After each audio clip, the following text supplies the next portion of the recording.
नमस्कार। आज हम अपने सेल ऑर्गेनेल्स में माइटोकॉन्ड्रिया पढ़ेंगे। चलिए स्टार्ट करते हैं।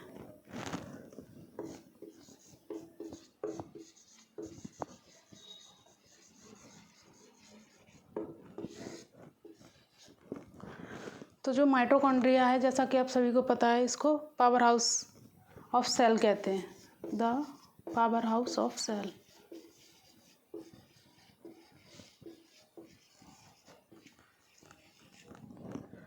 इसकी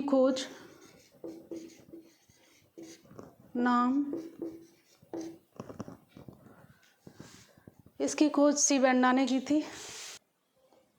इसकी खोज कॉलिकर नामक वैज्ञानिक ने की थी, कॉलिकर। और इसको नाम बायोब्लास्ट दिया गया था, बायोब्लास्ट कहा था सी वेंडा के द्वारा। और इसको माइटोकॉन्ड्रिया कहा था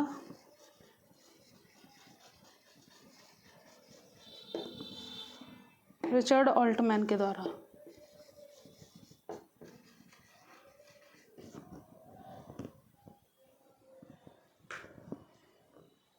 पावर हाउस भी कहते हैं इसको। इसकी खोज कॉलिकर ने की थी, बायोब्लास्ट सी वेंडा ने कहा था इसको, और माइटोकॉन्ड्रिया रिचर्ड ऑल्टमैन ने कहा था। तो जो माइटोकॉन्ड्रिया है, ये क्या काम करता है हमारी कोशिका में? जैसा कि नाम से ही पता चल रहा है कि ये पावर हाउस है जहाँ ऊर्जा का उत्पादन होता है। तो पहले इसका फिगर देख लेते हैं। कुछ ऐसा सा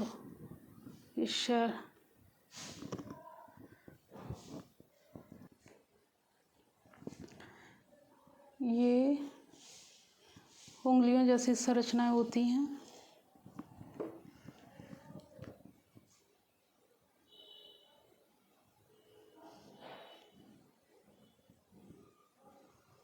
इनको क्रिस्टी कहते हैं।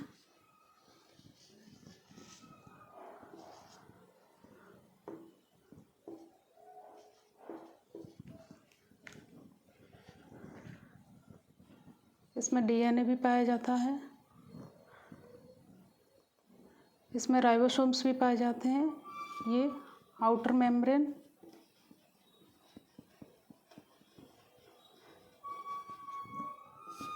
ये डबल मेम्ब्रेन होती है, इनर मेम्ब्रेन।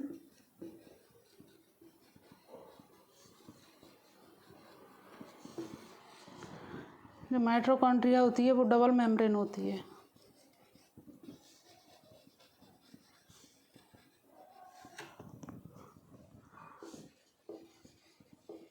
राइबोसोम, इसमें अपना डीएनए पाया जाता है।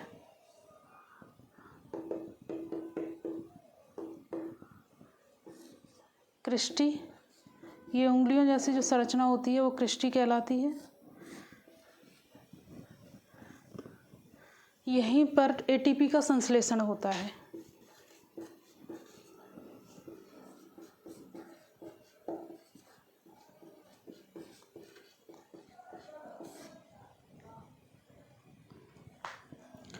जो एटीपी होता है, अगर हम उसको कैलोरी में कन्वर्ट करेंगे तो 1 एटीपी बराबर 7.2 किलो कैलोरी।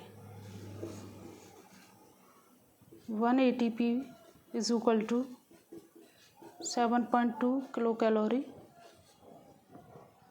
इसके बराबर होता है। ये माइटोकॉन्ड्रिया का एक फेयर आइडिया है। जैसे कि ये डीएनए हो गया, ये राइबोसोम के कण हो गए, जिसको कि माइटोकॉन्ड्रिया का रसोइया भी कहते हैं। राइबोसोम को माइटोकॉन्ड्रिया का रसोइया भी कहते हैं। क्यों? जो एटीपी है, जो कोशिका में ऊर्जा का लेन देन एटीपी के रूप में होता है। कोशिका में ऊर्जा का लेन देन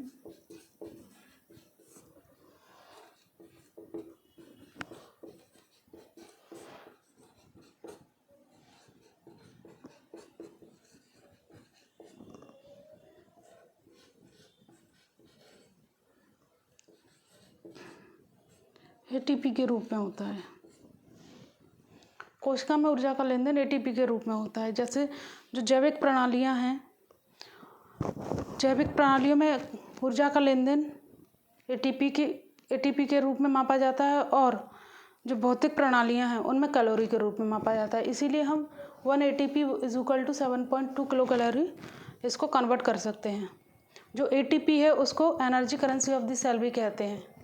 ATP को energy currency of the cell भी कहते हैं। अभी नेक्स्ट चलते हैं हम अपना नेक्स्ट टर्म है हमारा माइटोकॉन्ड्रियल DNA, या इसको हम mDNA भी कहते हैं।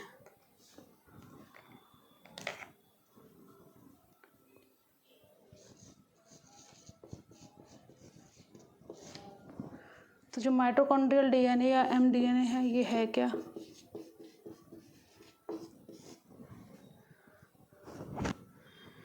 तो जो माइटोकॉन्ड्रियल DNA है इसमें उन उत्प्रेरकों या एंजाइमों के कोड होते हैं जो माइटोकॉन्ड्रिया को अपनी गतिविधियों के लिए आवश्यक होते हैं। ये आकृति में वृत्ताकार होती है और इसमें जीनों की संख्या 37 होती है। ये आकृति में वृत्ताकार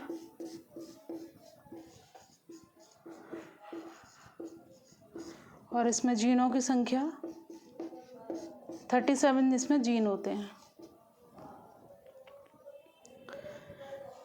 तो जो माइटोकॉन्ड्रियल DNA है वो केंद्रकीय DNA से किस प्रकार से डिफरेंट है? तो जो माइटोकॉन्ड्रियल DNA है वो शारीरिक संरचना में अपनी कोई भूमिका नहीं निभाता है। केवल और केवल केंद्रकीय DNA की ही शारीरिक संरचना में भूमिका होती है। जैसे कि शारीरिक संरचना, जैसे सपोज दैट आँख, नाक, हाइट, बालों का रंग, स्किन कलर, ये सब कौन डिसाइड करता है? केंद्रकीय DNA, ना कि माइटोकॉन्ड्रियल DNA। तो माइटोकॉन्ड्रियल DNA करता क्या है? तो माइटोकॉन्ड्रियल DNA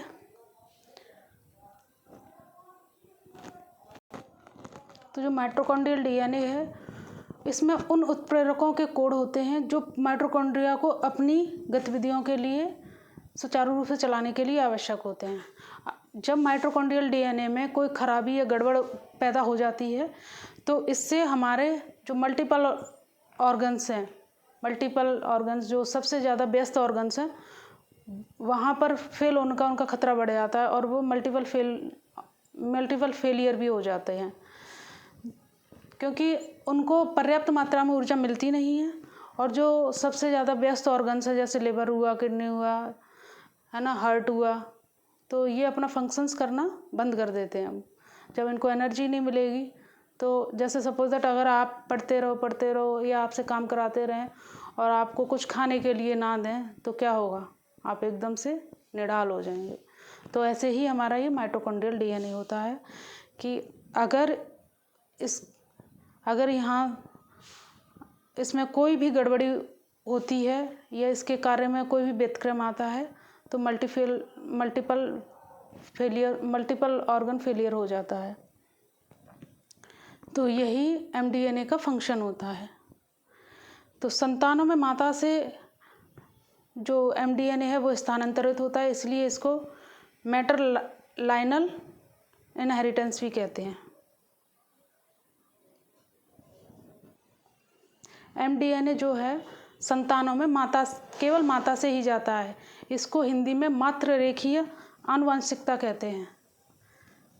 अभी हम नेक्स्ट चलते हैं अपना राइबोसोम पर। जो नेक्स्ट ऑर्गेनेल रहेगा हमारा राइबोसोम होगा।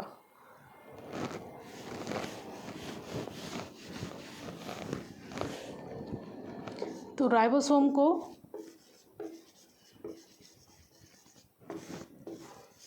प्रोटीन की फैक्ट्री भी कहा जाता है।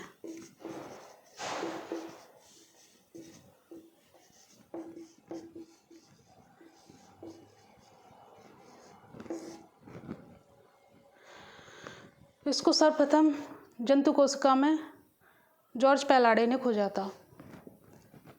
जंतु कोशिका में इसको सर्वप्रथम एनिमल सेल में इसको सबसे पहले जॉर्ज पैलाडे नामक साइंटिस्ट थे, इसीलिए इनको पैलाडे कण भी कहा जाता है।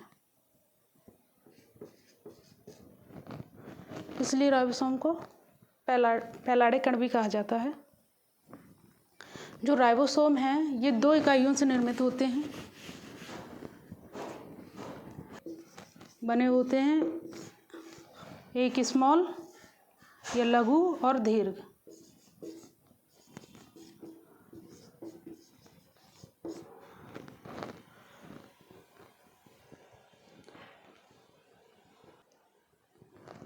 तो जो दीर्घ होता है और लघु होता है, ये सामान्य परिस्थितियों में दोनों यूनिटें अलग अलग होती हैं। जब ये दोनों यूनिटें जुड़ती हैं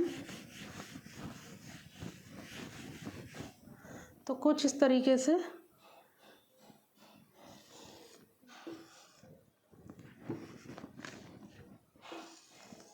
बन जाता है। तो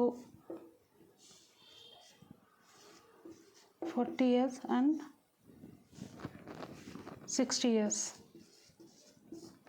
ये बनाता है हमारा 80s। यहाँ जो S है वो सेडिमेंटेशन कोफिशिएंट है, अवसादन गुणांक। अवसादन, इसको अवसादन गुणांक कहा जाता है क्योंकि अब जब ये दोनों मिलते हैं 60s और 40s तो 80s का निर्माण करते हैं। तो इसमें अगर हम इन दोनों को जोड़ेंगे तो 80 से ज़्यादा ही होगा, लेकिन इसमें जब बनते हैं तो ये ओवरलैपिंग हो जाती है, इसीलिए एस लगाया गया है, इसको बोलते हैं अवसादन गुणांक। नेक्स्ट होता है हमारा 50s एंड 30s। ये होता है हमारा 70s। ये हमारा होता है 70s।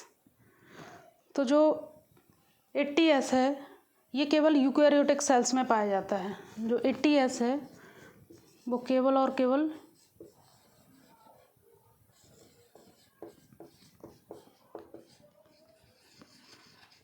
यूकैरियोटिक सेल्स में पाया जाता है, और ये यूकैरियोटिक और प्रोकैरियोटिक दोनों सेल्स में पाया जाता है हमारा 70s।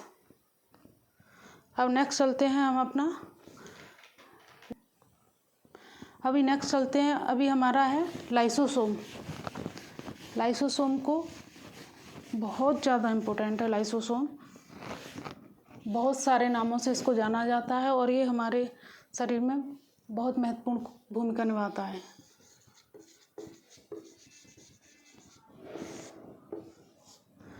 इसको सुसाइडल बैग भी कहते हैं, आत्महत्या की थैली।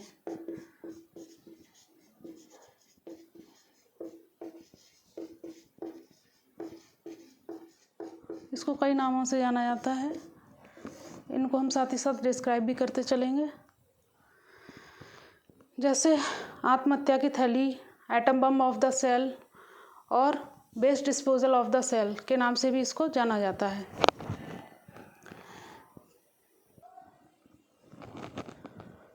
ये एक पाउच लाइक स्ट्रक्चर है। पाउच,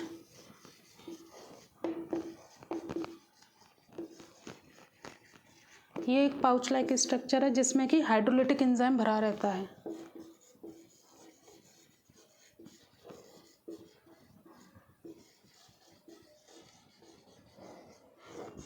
ये जो एंजाइम होता है वो पाचक एंजाइम होता है।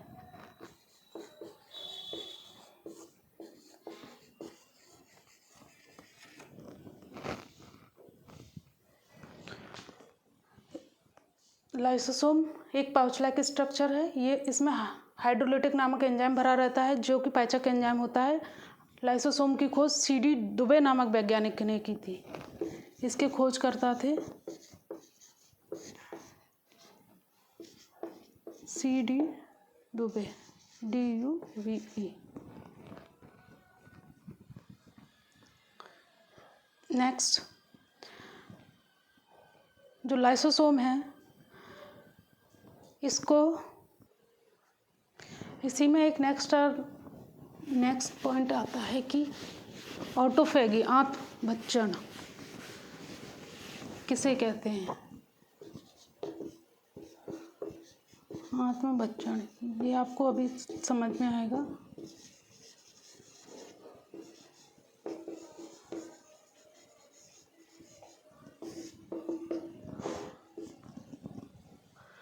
आत्मभक्षण कोशिका द्वारा लाइसोसोम के माध्यम से स्वयं को भक्षित किया जाना ही आत्मभक्षण कहलाता है। यह है ऑटोफैगी की क्रिया। कोशिका द्वारा लाइसोसोम के माध्यम से स्वयं को समाप्त करने की क्रिया। कोशिका द्वारा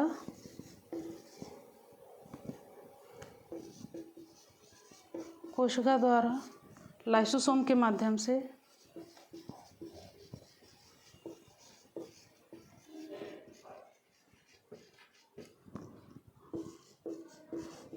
स्वयं को समाप्त करना।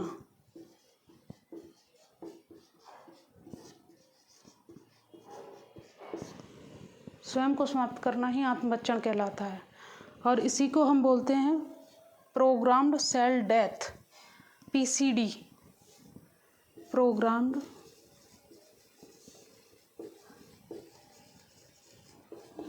प्रोग्राम्ड सेल डेथ ये होता है टाइप 2, यानी ऑटोफैगी को प्रोग्राम PCD टाइप 2 भी कहते हैं। शॉर्ट फॉर्म इसकी होती है PCD टाइप 2।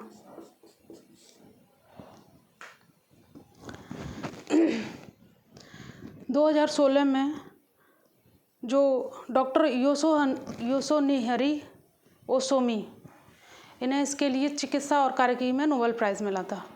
इन्होंने बताया कि जो ऑटोफैगी की क्रिया है जब भी बाधित होगी तो निम्नलिखित बीमारियां भी बताती हूँ मैं,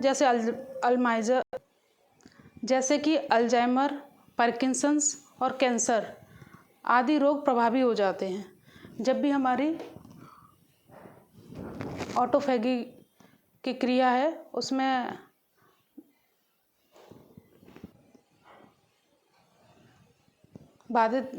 जब भी ऑटोफैगी की क्रिया बाधित होती है तो कैंसर, अल्जाइमर और पार्किंसंस रोग प्रभावी हो जाते हैं।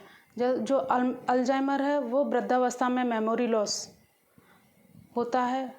जो पार्किंसंस है उसमें हाथ कांपने लगते हैं, ये भी मेमोरी लॉस होता है इसमें भी। और जो कैंसर है उसमें म्यूटेशन होता है। कैंसर में जो सेल हैं वो अनियंत्रित वृद्धि देखी जाती है उसमें। तो ये था हमारा ऑटोफैगी जो कि लाइसोसोम से ही रिलेटेड है। जो कोशिका उपापचय के व्यतिक्रम में यदि बाधा उत्पन्न होती है तो कोशिका के अंदर के सारे लाइसोसोम्स फट जाते हैं। तो सारे लाइसोसोम्स जब फट जाते हैं तो इसीलिए हम लाइसोसोम को atom bomb of the cell भी कहते हैं। और इसके अंदर के सारे जो पाचक एंजाइम होते हैं वो सारे जितना भी बायोमोलिक्यूल्स भरा रहता है उनको अपने अंदर समेट लेता है। और इसीलिए जो लाइसोसोम है वो एक झिल्लीनुमा संरचना में बदल जाता है। इसीलिए इसको सुसाइडल बैग कहते हैं। जो लाइसोसोम है मुख्यतः जंतु कोशिका में पाए जाने वाला मुख्य कोशिकांग है और जो ये पादप कोशिकाओं में प्राय अनुपस्थित या रेयरली पाया जाता है। आज के लिए इतना ही। नेक्स्ट टॉपिक और नेक्स्ट वीडियो जिसमें कि हम एंडोप्लाज्मिक रेटिकुलम, पेरोक्सिसोम और गोल्गी बॉडी और जितने भी बचे हुए ऑर्गेनल्स हैं उनके बारे में पढ़ेंगे। तब तक के लिए धन्यवाद।